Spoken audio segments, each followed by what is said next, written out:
Alors, je discute avec mon ami Philippe Friedman, à l'occasion de ces cafés philo McDo auxquels il participe activement depuis déjà pas mal de temps.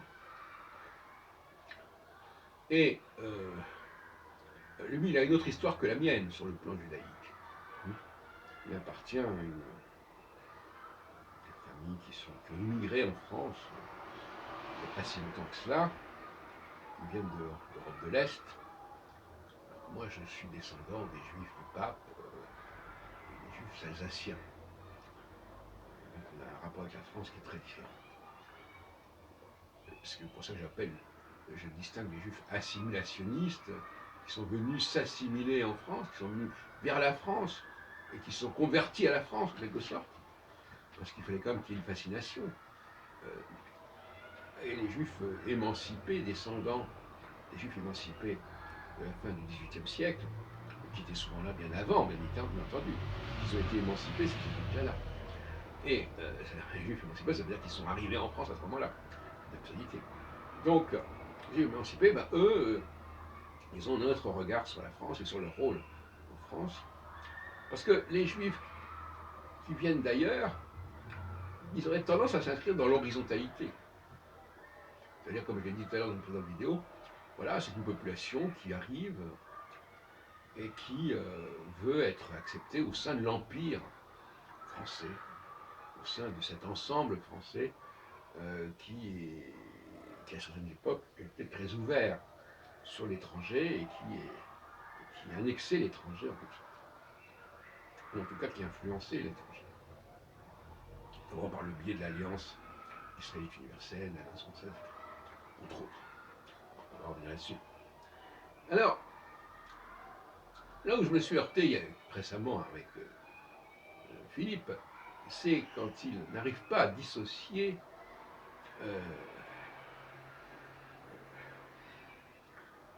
la question du religieux et la question de l'identité juive.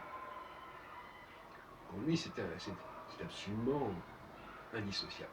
Et je me suis demandé pourquoi il raisonnait de la sorte. Et je crois que j'ai compris que le fait de conditionner l'identité juive à l'adoption d'une certaine culture facilitait les choses à son avis, à son point de vue, ou du moins consciemment ou subconsciemment. Parce que, d'abord, une façon de dire qu'au fond, il n'y a pas d'essentialité juive et que n'importe qui peut éventuellement accéder à cette culture ou s'en séparer. Et quand un juif quitte le judaïsme, eh bien, il n'est plus juif, d'après lui en tout cas. C'est sous-entendu quelque part, c'est pas dit aussi clairement. Et on comprend ce genre de raisonnement qui montre que l'identité juive serait quelque chose de jetable.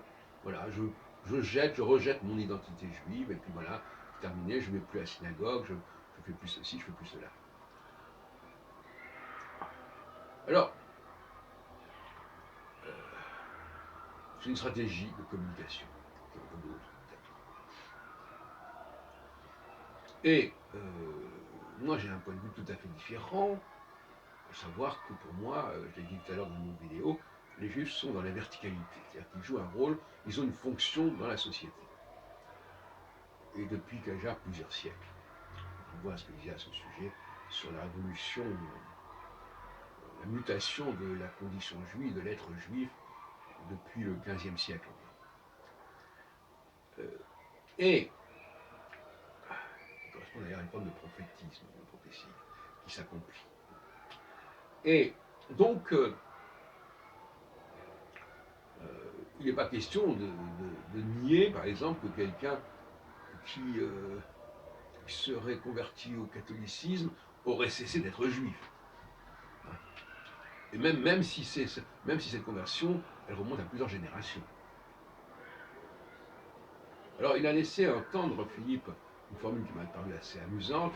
Il m'a dit, ah ben même chez Karl Marx, dont les parents sont convertis, il y a des restes de judaïsme. Mais ce n'est pas la question. Le génie de Karl Marx n'est pas lié à ces restes de judaïsme. Le génie de Karl Marx, c'est qu'il est dans la descendance juive, dans l'ascendance juive. Hein, et, que la question de savoir s'il est ou pas pratiquant, ou s'il se considère ou pas, comme si le problème de la conscience était là essentiel, comme juif, comme si ça affectait son génie, je ne peux pas l'écouter un instant, ce genre de propos. Évidemment. Donc il y a une judéité sous-jacente, et d'ailleurs, quand notre café philo que j'ai organisé donc, ce week-end, j'ai bien dit, les juifs se reconnaissent entre eux, et pas parce qu'ils se retrouvent à la synagogue ou dans telle et telle réunion juive, mais parce qu'il y a une façon de penser qui est commune, qui leur est commune, une façon de raisonner, d'observer qui leur est commune. Et qu'après, dans un deuxième temps, au fond, ils s'aperçoivent évidemment qu'ils ont les mêmes origines, mais ça ne se fait pas. C'est pas parce qu'ils ont les mêmes origines qu'ils se fréquentent. Ils se fréquentent et il se trouve qu'ils ont les mêmes origines, ce qui explique quelque part pourquoi ils se fréquentent. Ce qui explique au niveau subconscient. Tout ça, c'est pas facile à comprendre, je le reconnais. Bon, ça pose le problème de la race juive, oui. Est-ce que les juifs laïcs, justement, sont des gens qui sous-entendent, supposent qu'il y a une race juive, qu'on peut être juif en dehors de toute forme de culture juive. Et que cette culture juive, elle n'est là que pour expliquer quelque part le phénomène. Pour expliquer qu'il y a une histoire commune à tous ces gens-là. Et ça pose un problème épistémologique. C'est-à-dire que j'ai une conception d'épistémologie qui est dans la dualité. On observe quelque chose, sans aucune grille de lecture, on observe un phénomène, une présence, une récurrence. Et puis après, on peut éventuellement passer aux explications, en disant « Ah oui, mais ça s'explique parce que il y a tel paramètre qui revient, et que on peut expliquer ça dans un deuxième temps. » Mais c'est la même chose pour les juifs. Ils peuvent se reconnaître, ils peuvent converger, se retrouver. Par exemple, il y a beaucoup d'intellectuels aujourd'hui qui prennent la parole et qui sont juifs. Pas de Emmanuel Todd, Alain Finkielkraut et bien d'autres. Jacques Attali, excusez-moi. Et ça ne veut pas dire qu'ils ils convergent pas parce qu'ils sont juifs, parce qu'ils ont une culture juive. Hein, c'est pas parce qu'ils ont été au Talmud, Torah, ou c'était n'importe quoi. Surtout que c'est faux en plus. Non. Ils ont une certaine façon de fonctionner, ils ont un certain statut de pouvoir, et les antisémites sont les premiers à reconnaître que comment se fait-il que tous ces gens qui ont des statuts de pouvoir ont des origines juives. Donc il y a le premier constat, voilà une population de gens qui ont un certain statut de pouvoir, au sens le plus large possible, et puis après on s'aperçoit qu'il y a quelque chose de commun. Voilà. Mais c'est quelque chose de commun qui a fait que ces gens font ces choses-là ou pas. C'est pas leur culture qui les a amenés au pouvoir.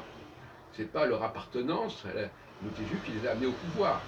Ça aussi, les antisémites pourraient dire « Ah mais non, mais c'est parce que les juifs s'entraident entre eux, parce qu'il y a un complot juif. » Non. Ils sont chacun dans leur processus personnel, individuel, dans leur milieu. Voilà. Et puis, dans un deuxième temps, on peut constater qu'effectivement, il y a un fait juif qui existe, qui sous-tend tout cela. On pourrait donner des tas d'exemples épistémologiquement de ce côté-là. Hein. Je constate, et après j'observe qu'il y a des explications possibles à ce constat. Mais il ne faut pas que je plaque une théorie en disant cette théorie existe, donc automatiquement il va y avoir ceci ou cela. On ne va pas aller beaucoup plus loin dans cette discussion. Voilà, j'en reste là.